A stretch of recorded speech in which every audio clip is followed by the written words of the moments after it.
Hello America, this is Keith, your friendly neighborhood technician, coming back at you with some more wonderful information.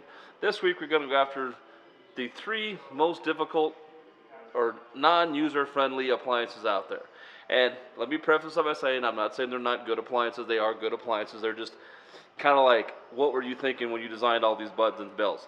Now first we're going to go with the new Whirlpools. Now don't get me wrong, this is the entire user board, okay?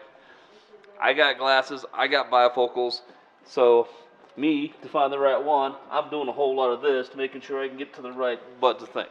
Not the most easy in the world to use, okay? Now let's go over here.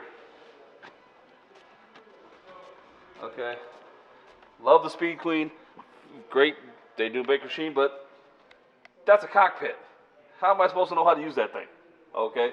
Granted, you know, which one goes where? Yeah, see, that one goes up, that one goes down, but if I'm not paying a lot of attention, I'm going to miss these and going, okay, which is which?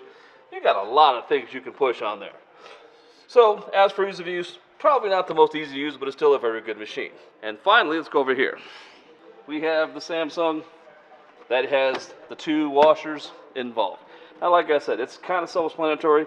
Doesn't actually say that's the top, doesn't actually say that's the bottom, but there's a whole lot of things going on there. So no longer just a plug, play, go, and turn. So, like I said before, these are good washers. They do a good job. They're just not the most user-friendly, easy-to-use appliances out there. Okay? So don't forget to subscribe to this YouTube channel and come back next week for some more wonderful information, and have a wonderful week and stay safe.